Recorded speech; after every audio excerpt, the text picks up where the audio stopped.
सभी बंधुगण जोड़ लीजिए दोनों हाथ, झुका लीजिए माथ और ओंकार ध्वनि के साथ में करिष्ठ परमात्मा का स्मरण।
कैसे थे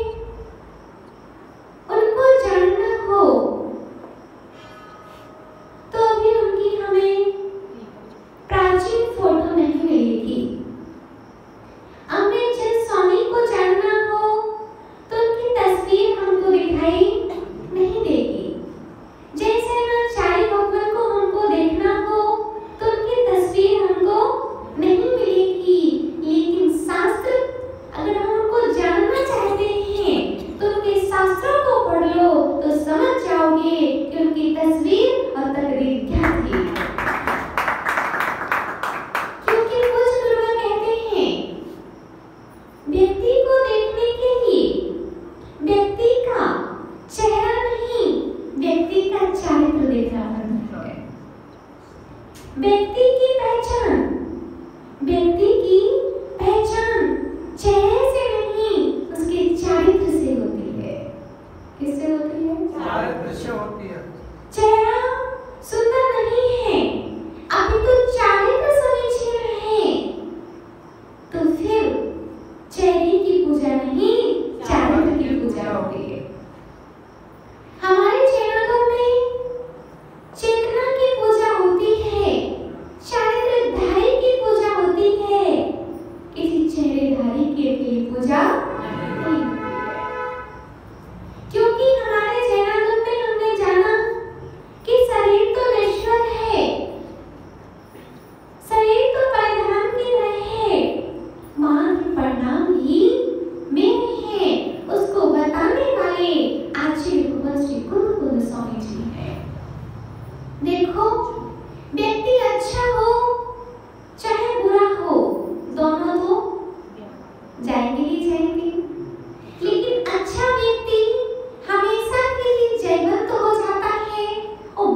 ना मिले।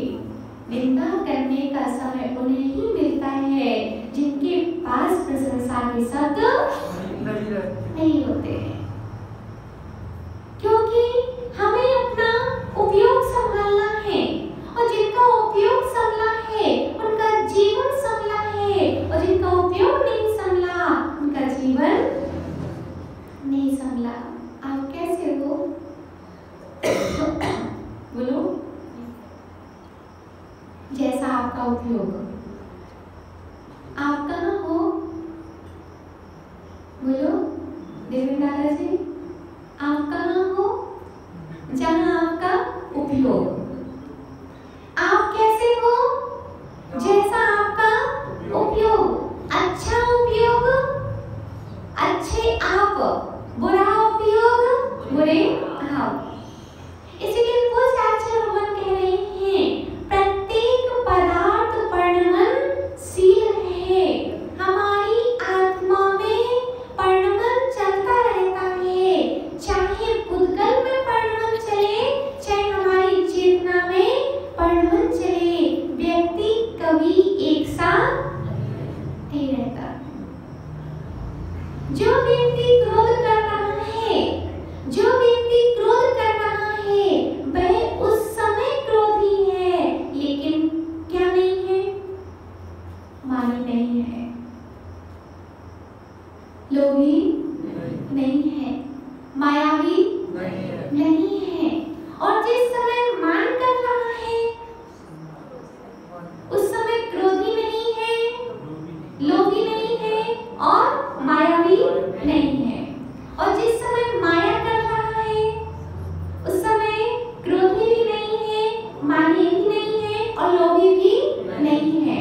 जिस समय लोभ कर रहा है उस समय व्यक्ति क्रोधी नहीं है, मानी नहीं है और माया भी नहीं है। व्यक्ति एक समय में एक क्रिया करता है। जिस समय क्रोध करता है उस समय मान नहीं कर सकता, जिस समय मान करता है उस समय मायाचारी नहीं कर सकता, और जिस समय लोभ करता है वह और क्रिया नहीं कर सकता।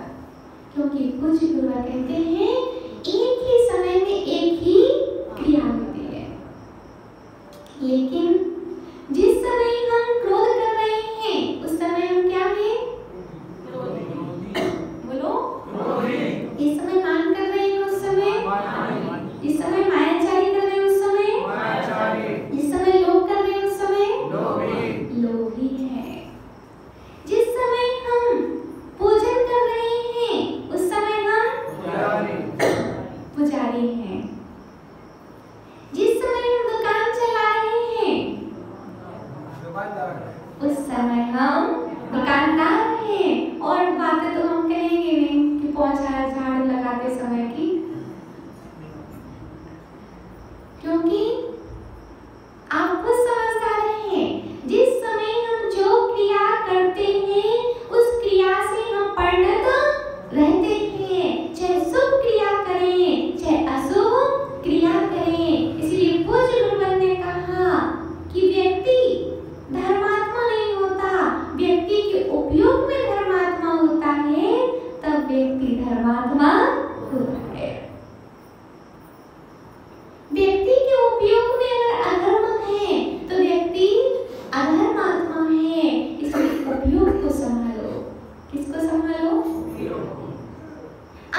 तो ज्ञानी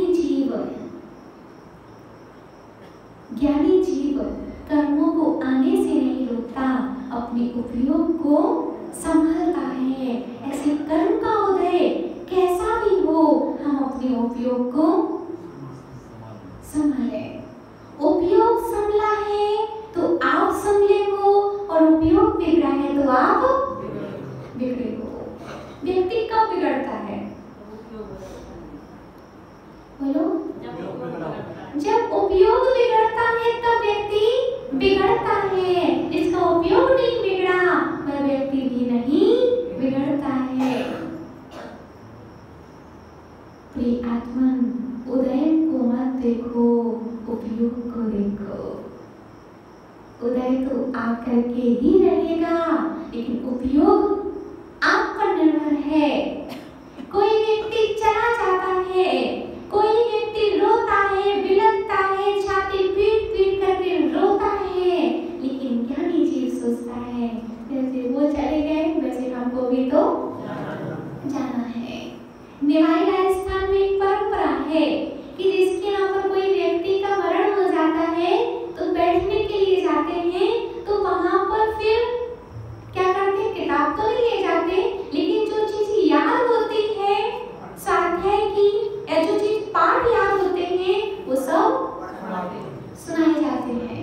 तो व्यक्ति को रोने का समय नहीं मिलता। और हमारे यहाँ क्या होता है?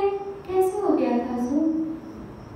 क्या हो गया था? छोटी सी उम्र थी ना, पैसे वगैरह तो ले जा रहे थे, किसी ने रास्ते में कुछ कर तो नहीं लिया था, कुछ दुश्मनी तो नहीं थी नंद कुमार जी? कोई दुश्मनी तो नहीं थी आपकी? तो गाड़ी का क्या हुआ? गाड़ी में और कौन कौन था? किस पर फोन कॉल पर बात करी थी? एक क्वेश्चन हम करते हैं। लेकिन निवाई राजस्थान की एक बहुत अच्छी परंपरा गुरुवर को लगी कि वहां जाकर के व्यक्ति अगर कोई मर जाए किसी के घर में तो वह लोग स्वाध्याय सुनाने जाते हैं। अच्छी पूरी टीम के साथ जाते हैं। 10-12 व्यक्ति की एक टीम बनी हुई है। पहले एक व्यक्ति सुनाएगा, फिर दूसरा व्यक्ति सुनाएगा, ऐसे करके व्यक्तियों का नंबर लगता रहेगा। तो सामने वाले का उपयोग अशुभ में ना जाकर के शुभ में जाएगा। और हम रुलाने जाते हैं। कहाँ जाते हैं?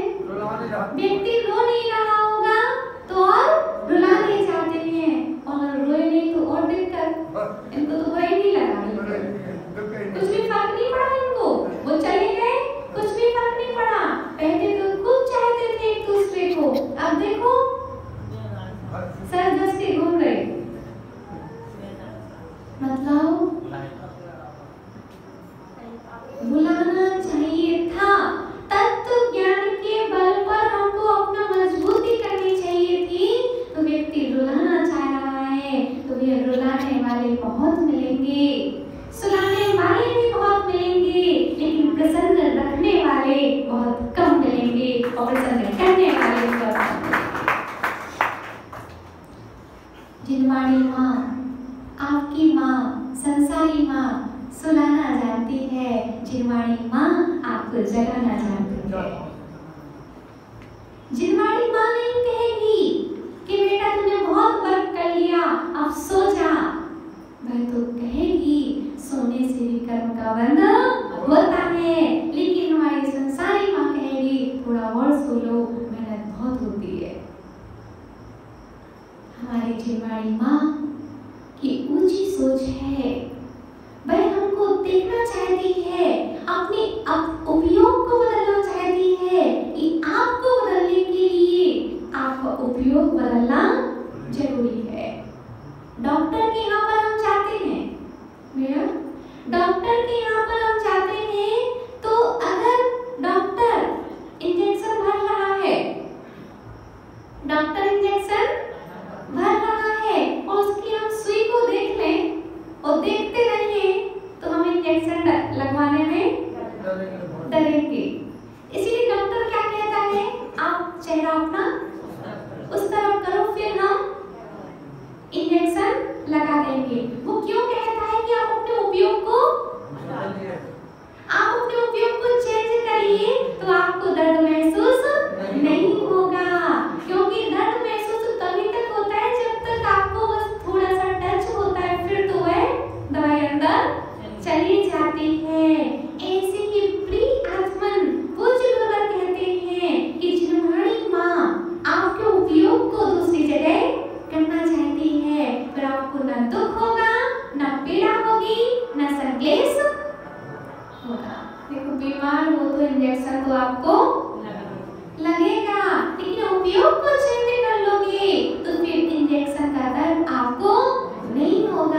लेकिन इससे और ऊपर ज्ञानी जीव होता है जिनको डायबिटीज हो जाती है ना, तो उनको इतना अभ्यस्त हो गए हैं, इतना अभ्यस्त हो गए हैं कि उनको खुद से अपना इंजेक्शन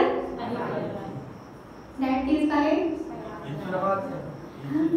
हाँ तो वो अपने हाथ से ही लगा लेते हैं ना, मतलब डॉक्टर की फिर उनको आवश्यकता नहीं पड़ती क्योंकि अब उनको आदत ही पड़ चुकी है। ऐसे ही ज्ञानी जीव को कर्म का उदय का कोई फर्क नहीं पड़ता है और अज्ञानी जीव को पड़ता है। इसीलिए पूज्य गुरुवर कह रहे हैं कि अपने उपयोग को बदलो। किसको बदलो? व्यक्तित्व के उपयोग को बोलो ना, उपयोग बदलेगा तो आप भी बदल जाएंगे और व्यक्ति भी बदल जाएगा। इसीलिए पूज्य आचार्य भगवान कह रहे हैं कि मुझे अपनी आत्मा को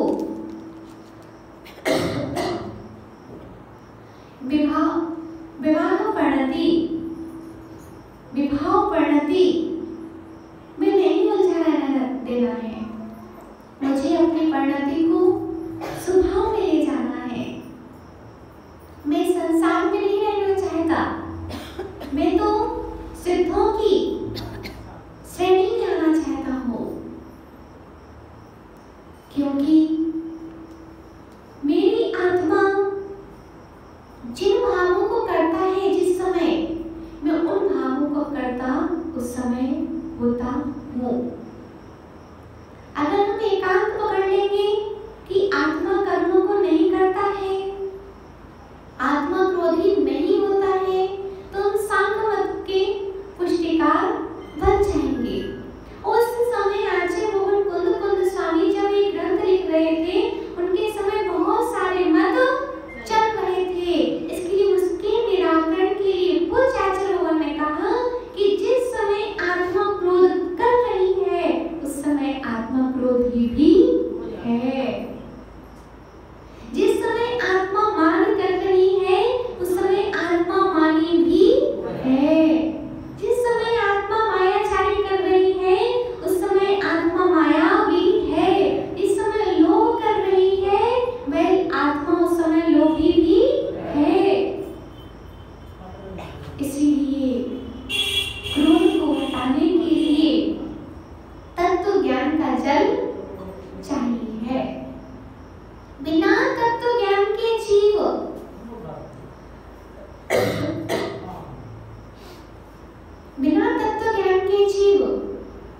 अपने उपयोग को नहीं समझ सकता। तत्व ज्ञान सीता के पास नहीं होता तो वह राम को दोष देती कि तुमने मुझे घर से निकाला, तुमने ये भी नहीं देखा कि मेरी कोख में दो बालक पल रहे थे। लेकिन सीता ने राम को दोष नहीं दिया। कृतांत वक्र रो रहा है, अश्रुपात कर रहा है।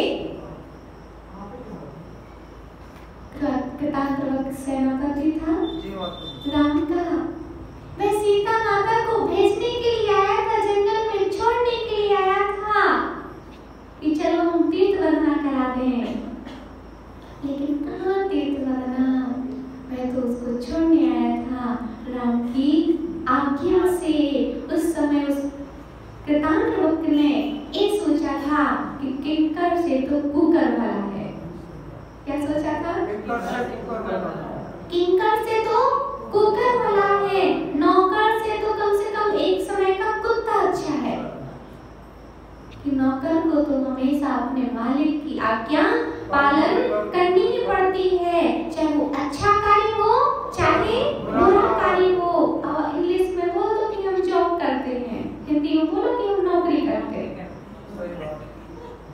देखो बुरा नहीं मानना जो नौकरी करते हो, लेकिन यथार्थ बात तो स्टैंडर्ड में आप बोल सकते हो कि हम जॉब करते हैं, हमारा बेटा जॉब करता है, गवर्नमेंट जॉब करता है। क्या करता है? गवर्नमेंट जॉब करता है। लेकिन हिंदी में बोलो एक बार, सरकारी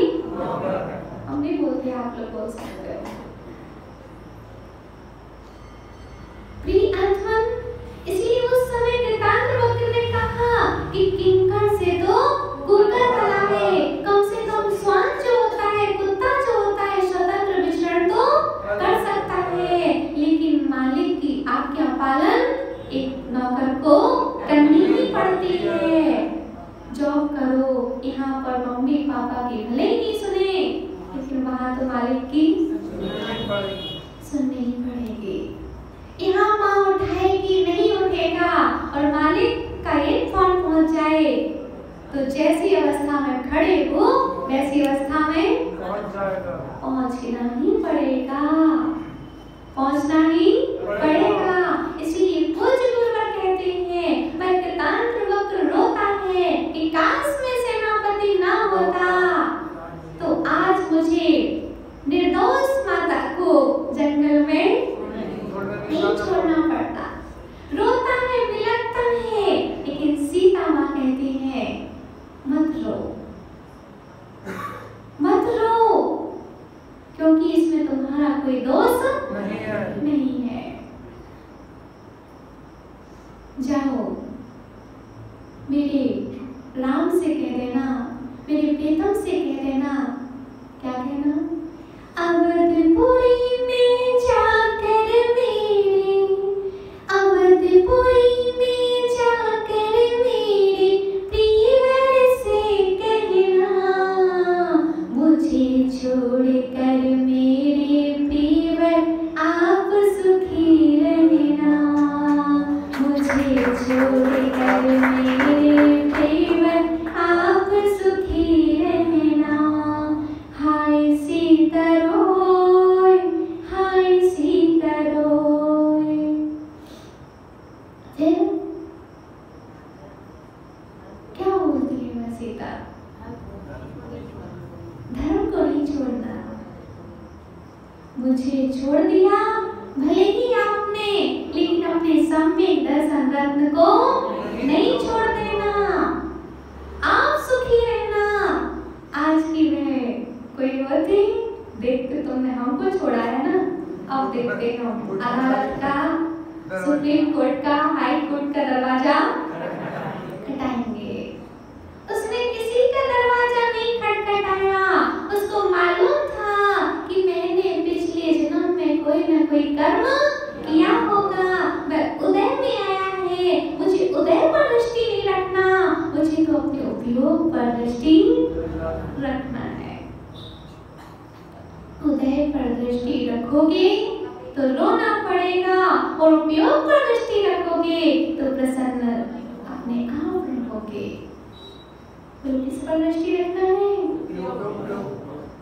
उपयोग शुद्ध होगा तो आप शुद्ध होंगे, उपयोग अशुद्ध होगा तो आप अशुद्ध होंगे। इसलिए प्रिय आत्मन आचार्य भगवान कहते हैं, वाहन सामने से आ रहा है, वाहन सामने से आ रहा है, तो किसको हटाओगे?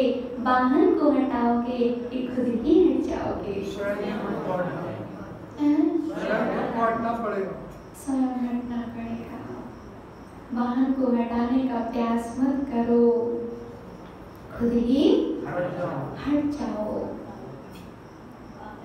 इसलिए कर्म को मत हटाने का प्रयास मत करो, कर्म में अपने उपयोग को निर्मल कर लो, उसी में हमारी सबसे बड़ी समझदारी है। इसलिए आचार्य भगवान कहते हैं, उदय के काल में उपयोग को संभालो। कौन से काल में संजय भैया? उदय के काल में उपयोग को संभालो। कौन से काल में?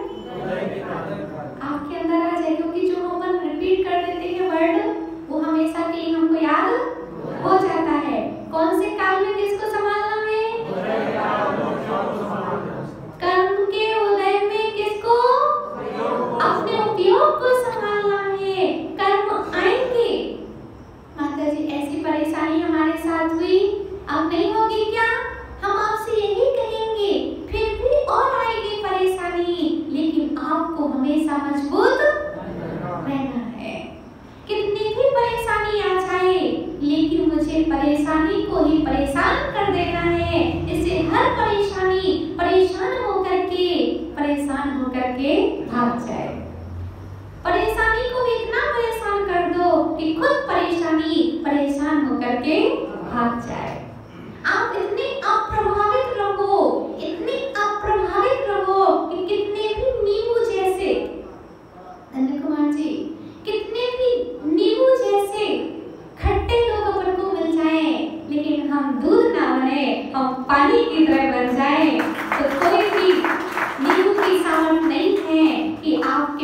को फटा दे। दूध बनोगे तो नींबू फटाएंगे, दूध बन के रहोगे तो हर घर का नींबू आपको फटाएगा, लेकिन पानी बन करके रहोगे तो किसी भी नींबू में ताकत नहीं है कि वह आपके पानी को हटा दे। ये तत्व ज्ञान सिखाने के लिए हमारे लिए और कोई सिखाने नहीं आएगा। इसको सिखाने के लिए आज भगवान कुंद कुंद भगवान की कुंदन सी वाणी आपके जीवन को धवल, उज्जवल और दीर्घकालीन जीवन देना चाहती है, इसलिए वह आपको ये सुना रहे हैं। इसलिए प्रिय आत्मन, हमारे लिए चाहिए कि हम हर परिस्थिति में समता रखें। समता है आपकी तो आप सफल हैं, और समता नहीं है तो आप किसी भी क्षेत्र में सफल। देखो, अगर संग में रहो तो क्या रखो? समता रखोगे तो सफल रहोगे। व्यापार में रहो, समता रखोगे तो सफल रहोगे। अब किसी की साड़ी की दुकान हो, हम तो एक ही साड़ी दिखाएंगे भैया, तुम्हें लेना हो तो नमन भैया, आप भैया तो देख ली ना, एक देख ली, एक ही खरीद लो। साड़ी वालों को मालूम है अर्ज भैया के पापा, एक साड़ी खरीदना है और 50 साड़ी दिखानी पड़ती है। कितनी समता रखनी पड़ती होगी उस समय, हाथ भी दुखने लग जाते होंगे। इसके बाद भी गारंटी नहीं रहती, और इसके बाद भी गारंटी नहीं है कि एक साड़ी को लेकर के भी चला जाए। बोलो, समता रखना पड़ती है कि नहीं? डिब्बे पर डिब्बे खोलते जाओ, दिखाते जाओ, ये सही है, अभी आई है, रात में ही उतरा है माल।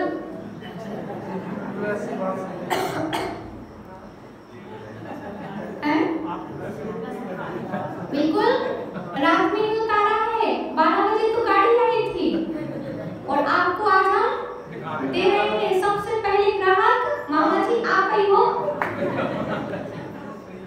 बॉडी आप ही से हो रहे, बराबर नहीं हो गया आपके यहाँ पर भी है कपड़े तो, है ना?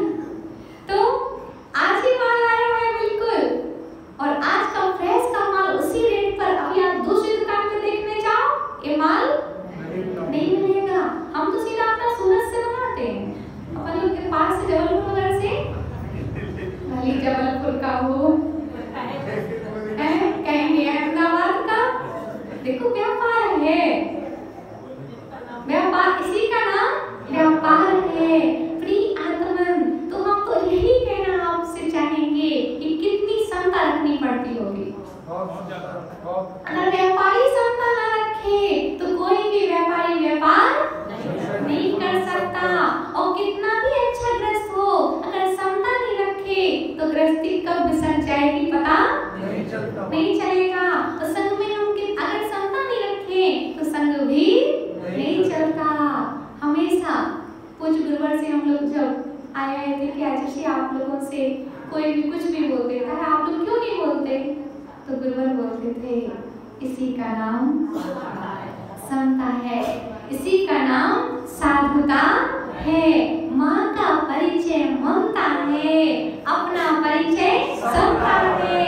ममता नहीं तो माता क्या, और समता नहीं तो साधु क्या।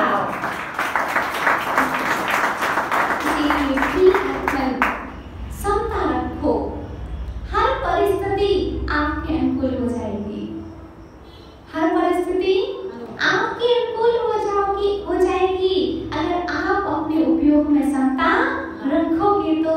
और हर अनुकूलता भी प्रतिकूलता में बदल जाएगी अगर आप भी समता रखते हो तो। हमारे संग में एक माता जी हैं, अभी भोपाल में है, समिली श्री माता जी। वो ग्रस्त अवस्था में थी, उनको ये देखना था, उनकी एक ही बेटी थी, कि ऐसा व्यक्ति देखना है कि जो हमेशा समता में रहता हो। उनकी वो दामाद की खोज में गई, दामाद की करते एक बंडा में एक व्यक्ति की दुकान पर पहुंची। उन्होंने कहा हमको दहेज का बहुत सारा सामान लेना है, खरीदना है, तो ये दिखाओ, वो दिखाओ, ये दिखाओ, वो दिखाओ, जिस लड़के से विवाह करना है ये दिखाओ, वो दिखाओ, पूरा सामान दिखा दिया। बर्तन से लेकर के हर एक चीज देख ली, लेकिन लास्ट में बोली क्या, हमको तो ये चम्मच लेना है छोटी सी। क्या बोला? चम्मच लेनी, हमको तो चम्मच एक घी निकालने के लिए, हाँ वही निकाल ली हमको, और पूरा सामान नहीं लेना। जो देख रहा था, जो दामाद बनने वाले थे, वो देखते रह गए कि धन्य माँ जिसने पूरा सामान पैक करवा दिया, पूरा सामान निकलवा लिया, इसके सेट बनवा लिए, इसके सेट बनवा लिए, पूरा दहेज इकट्ठा करवा लिया, लेकिन बाद में क्या खरीदी? चम्मच। फिर भी उस व्यक्ति ने कुछ भी नहीं कहा, और उस समता की परीक्षा इतनी अच्छी हुई कि बाद में उन्हीं व्यक्ति से उनकी बेटी का विवाह करवाया, और वो दहेज में पूरा सामान ले लिया। और आज वो व्यक्ति इतने महान हैं कि हर जगह दान में प्रख्यात हो रहे हैं, चाहे कोई भी संकाय वो दान में हमेशा आगे बढ़ रहे हैं। और बंडा में बहुत अच्छा उनका परिचय सुनने में आता है। कई व्यक्ति बुरे भी होते हैं, लेकिन कई व्यक्ति अच्छे भी तो होते हैं। इसीलिए भगवान से यही प्रार्थना है कि मेरे जीवन में हमेशा समता रहना चाहिए, क्योंकि दीक्षा भी होती है तो कभी पुण्य के आने से दीक्षा नहीं होती।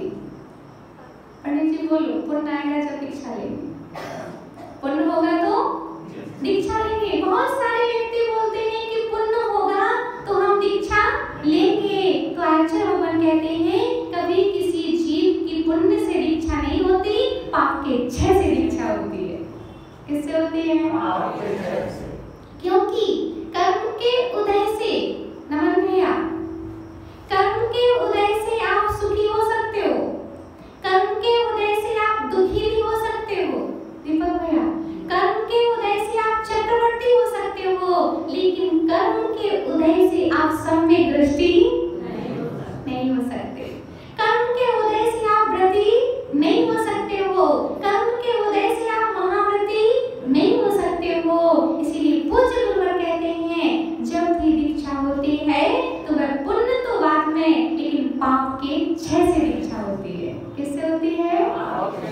इतना हमारा पाप का क्षय होगा, उतने जल्दी हमारी दीक्षा हो जाएगी।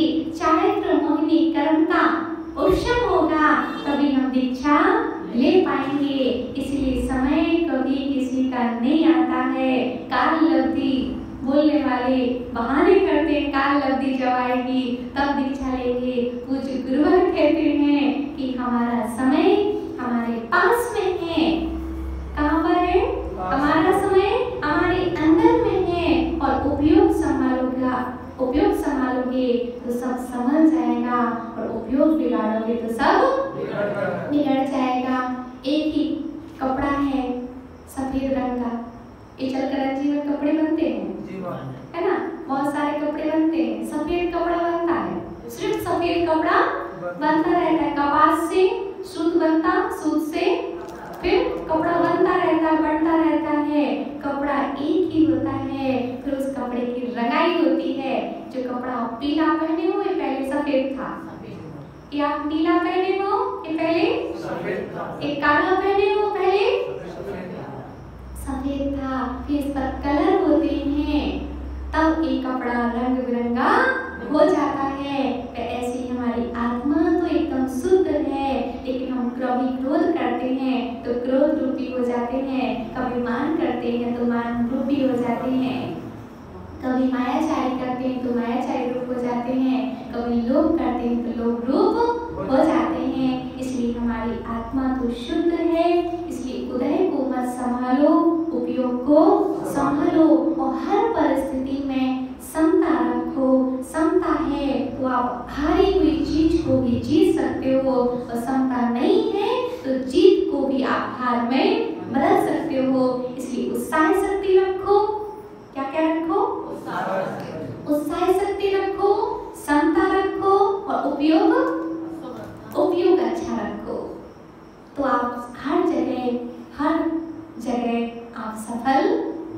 हो जाएंगे, चाहे वह संघ हो, चाहे वो घर हो, चाहे व्यापार हो। समता चारो समड़ो, जो समतावान है वही श्रवण है। इसलिए समता सभी को आवश्यक है। ममता तजना, समता तजना ये सामायिक है। इसलिए ममता को तजो और समता को भजो, एक सबसे बड़ी सामायिक है। कोई परम पूज्य आचार्य श्री विभू सागर जी महाराज की जय।